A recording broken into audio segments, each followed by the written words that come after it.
We have been now married 20 years, have 3 children. She is not a Jain because I was too late getting married, and by the time all the Jains were out of the set. So she believed in the same vegetarian, all the values are fine. But one point I want to resolve with all of you is, when people whom you respect, they tell you something, don't ignore it. I sometimes tell my children, and I could see my daughter telling me, who are you to tell you what to do? I'm saying, I'm not telling you what to do. I'm just sharing the story with you. Whenever you have a time, you think of it. When we were kids, in the English system in India, there was a saying that when you go to school to learn the 3 R's. Reading, writing, and arithmetic. You learn to read, you learn to write, and arithmetic is basic knowledge. To all of you, I want to say, you are at a stage of your life where you are learning the 3 R's redefined. First is reflection. Reflect, take some time in the day to reflect on what you have achieved. Second is renewal. Renew your thoughts based on what you have done, what you want to do. And the third is responsibility. We are blessed with what we have achieved, but life is long ahead of all of us. We all should work collectively to make this world a better and a safer place to live. And I tell you, there is no other philosophy in the world better than the Jainism. We have something in us, and if all of us can help share those views with their colleagues. I never miss a chance. I have shared about my marriage story. I never miss a chance. Whenever you are with your colleagues, share a cultural experience. Don't talk about football or baseball. There is not as much as you on there. That's not your competitive advantage. I talk about others. Talk about something that you see at home, something that you learned in this conference. Everyone at the end of the conversation wants to walk away feeling, oh, this was a very good dinner. I had because I learned something I would not have heard this thing before. So life is all about learning. We have lots of stories that we can share with people around us, and never to be accommodating about who we are about and how we do things, because the world needs that more than you think the world needs. And I always tell the students at Kellogg that success is all about making a difference. So sometimes students will tell me, Dr. Jain, the world is so big, how can I make a difference? I tell them a statement that I once read, and the statement is, to the world you may be a person, but to the person you can be the world. If each of us can make a difference in the life of one person, that's all we can do. We as teachers are blessed because we get a chance to influence people we teach. I teach 60 students, even if one person is fine, that is making a difference. So I will just conclude this today by telling all of you, we all have the capability of making a difference. The question is taking that as a responsibility. Thank you all. I wish you all the very best. Continue, but 10 minutes will be a very long life.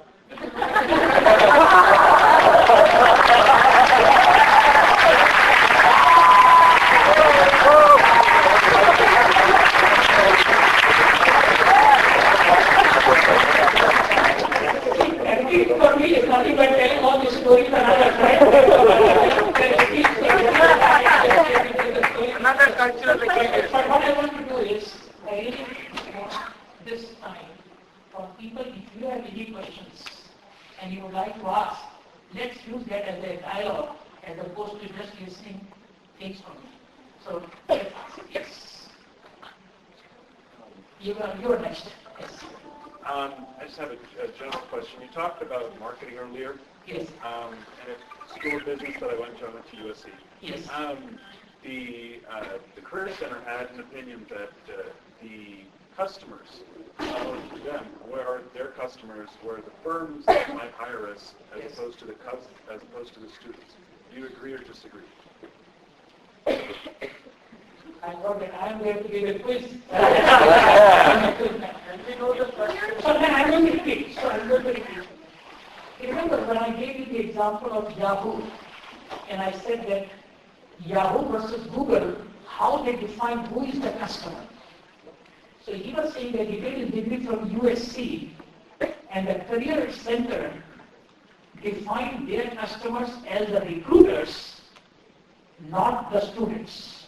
And his point is, are students the customers for a business school, or are recruiters the customers for the business school? Am I right? Is that the question? First of all, I want to tell you, there is no one single person as a customer. We all have multiple customers. For example, if you look at, Dr. Jain is here, Manoj, when we think of the healthcare, patient is a customer, the physician is a customer, the provider is a customer, and the payer is a customer.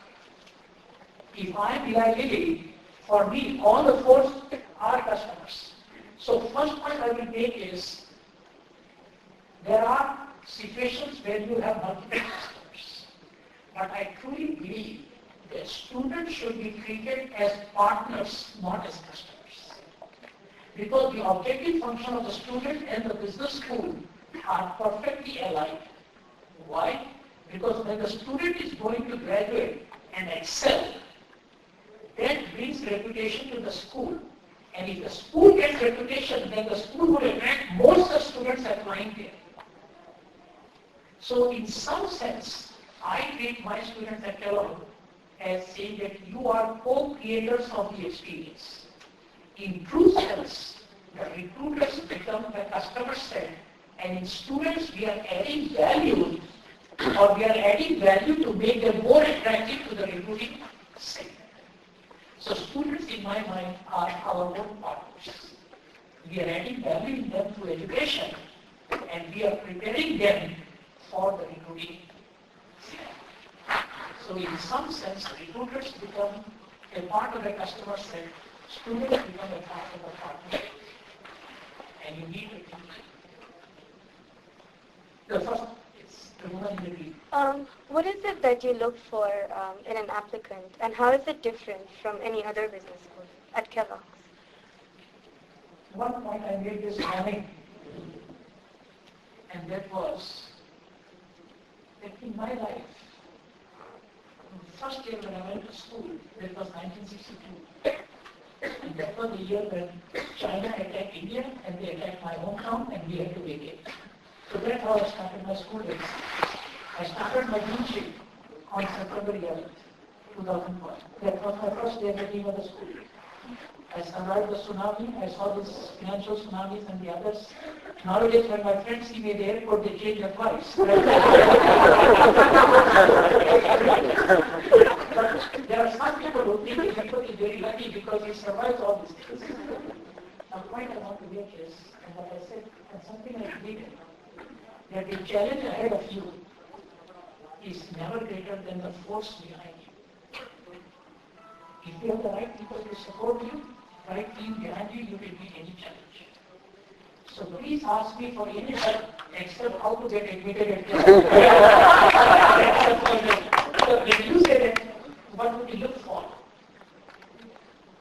We are one school where we are not admitting students just based on your analytical scores, like your GMAT or your GP and the others. We want students who are not best in analytics, but best in terms of working with others. So one of the very important criteria at Kellogg is a personal interview we have with each and every applicant. So we get about 6,000 applications from which we select 600 students. But we try to interview each and every applicant. Why? Because willingness to work with others cannot be seen on the paper. But when you talk to a person